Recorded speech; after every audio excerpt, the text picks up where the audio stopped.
stand right there. And I want you to stand to the side. I want you to stand to the side first. No, he's got to be in the front. Just turn around. Yeah, I just want to stand side to side. Now wait.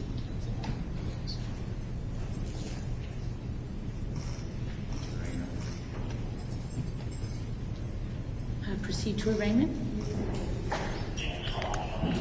Calling Commonwealth versus Arjun Aravind.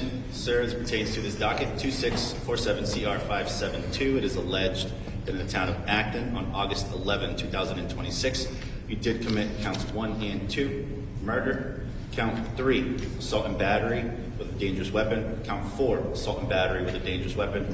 Count 5 and 6, assault and battery. Mr. Aravind, a plea of not guilty has been entered on your behalf. You qualify for the appointment of counsel. Attorney DeWitt has been appointed to represent you.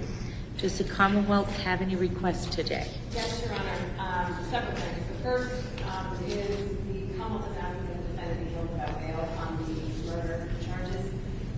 I'm going to give just a very brief overview of that report. On August 11th, at approximately 6:30 in the afternoon, an individual placed a call to the Acton Police Department asking for a well-being check on his family at 1 Martin's Lane in the city of Acton. He indicated he had not been able to reach his family for several hours and was concerned. Officers responded. They found the garage door open. They found the interior of the garage door open. They made entry to the well-being check. Immediately inside the house, they found the body of an apparently deceased child, determined to be a 14-year-old male child. They then found, close nearby, a body of a deceased female who was determined to be the mother of that residence. They cleared the scene. What they were able to see in the scene were obvious signs of a physical and violent struggle. They found a significant amount of evidence pertaining to that. They did not find this defendant. They did not find the mother's vehicle, and there was a few other items that were missing from the scene. They conducted an extensive search. They tried to piece the timeline together of the day up before and after the murder. They ultimately found some concerning internet behavior of this particular defendant before the murder that is relevant to the murder. They also, during the course of the timeline of the afternoon, found different places that this defendant went and different things he bought.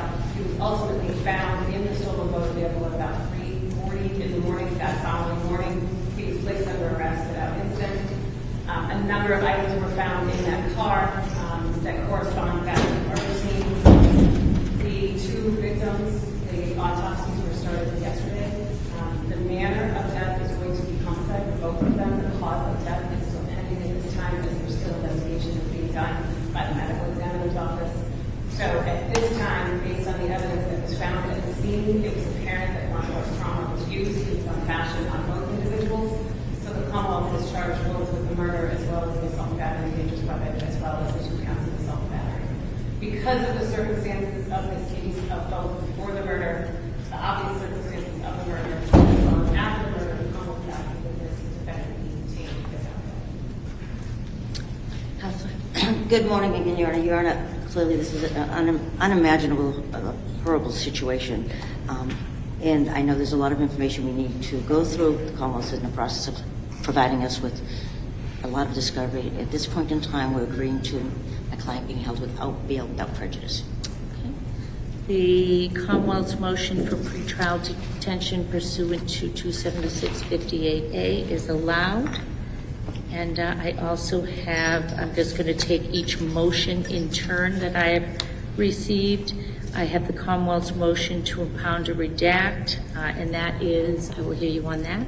Thank you, Your Honor. The Commonwealth is just moving to impound and or redact the names of the victims in this case, or anything that would be leading to their names. The Commonwealth will assist in the redaction of the public process. That motion is assented to, I'm assuming. That is allowed. Yes, Your Honor. I also have a motion to preserve evidence. Any objection to that? That is allowed. I have a motion for funds. There's 3 motions, Your Honor. 3 motion for funds. 1 for the mental health evaluation. That is allowed. Is that be for competency and criminal responsibility? That's to be determined, Your Honor. Okay. That is allowed. Then there is 2 of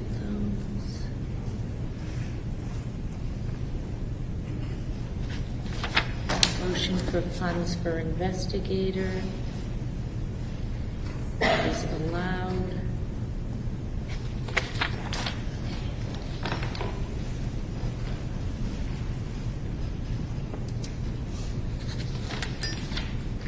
And a motion for digital forensic expert is allowed.